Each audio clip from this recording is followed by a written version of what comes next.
Praise the Lord. क्या आप जानते हैं बाइबल के अनुसार गुप्त पाप क्या है?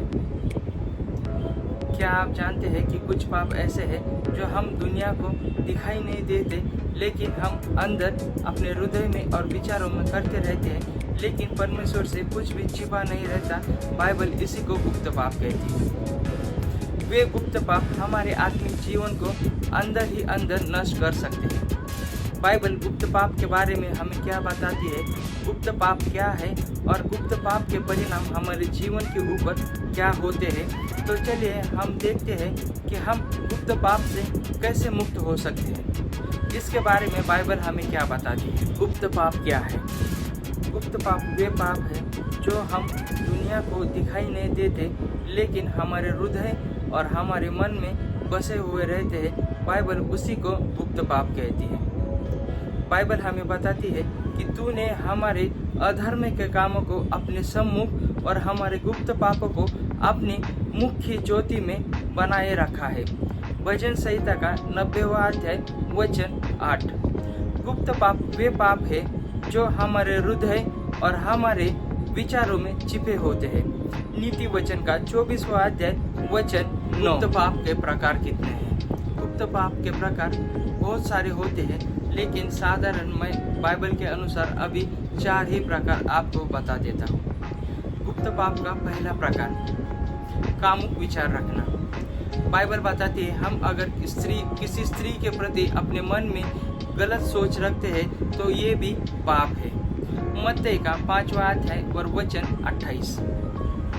घृणा और क्रोध। यदि हम किसी के लिए अपने मन में घृणा करते हैं तो ये भी उस इंसान की हम अपने मन में हत्या करते हैं। ईर्ष्या और जलन।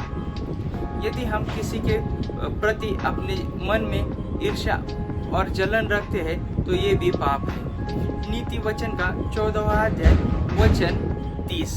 गुप्त पाप का दूसरा प्रकार, छुपे हुए कार्य। यदि कोई व्यक्ति बाहरी रूप से पवित्र दिखाई देता है और अकेले में पापमय कर्म करता है।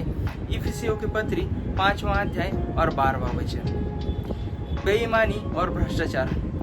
नौकरी, व्यापार, अन्य स्थानों पर गुप्त रूप से पाप करना या गुप्त रूप से कमाई करना।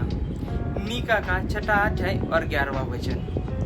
गुप्त व्यसन, जैसे पोर्नोग्राफी देखना, चोरी करना या गुप्त व्यसन करना। गुप्त पाप का तीसरा प्रकार, झूठा धार्मिक जीवन।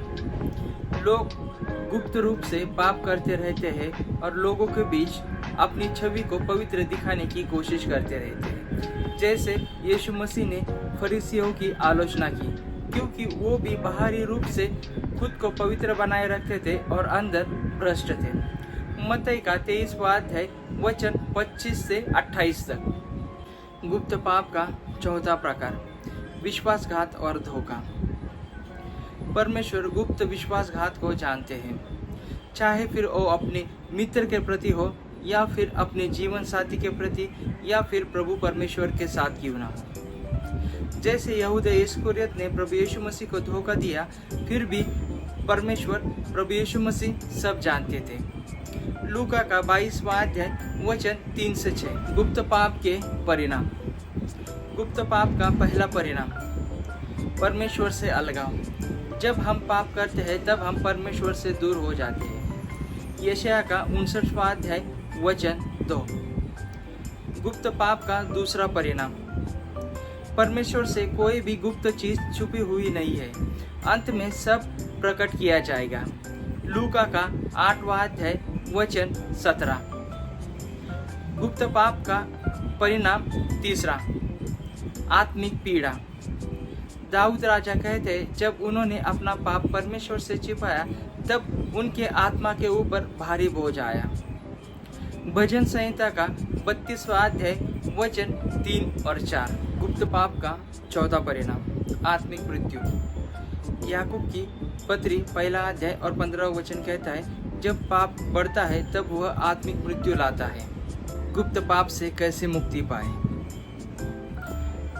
परमेश्वर के सामने गुप्त पाप का अंगीकार करें, मन फिराएं, पश्चाताप करें, सही संगति में रहें, परमेश्वर के वचन और पवित्र आत्मा में बढ़ते जाएं, उपवास और प्रार्थना करें। निष्कर्ष, गुप्त पाप खतरनाक होते हैं। गुप्त पाप धीरे धीरे करके हमारे आत्मिक जीवन को नष्ट कर देते हैं। परमेश्वर सब देखते हैं। हमें परमेश्वर की ओर लौट आना चाहिए ताकि परमेश्वर हमें हमारे गुप्त पाप से शुद्ध कर सके।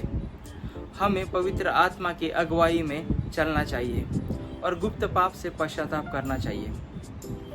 इसी तरह के वीडियो देखने के लिए आप मुझे लाइक, शेयर और सब्सक्राइब कर सकते हैं। परमेश्वर आप सबको आशीषित करे। हम परमेश्वर के प्रेम में बढ़ते जाएं। God bless you.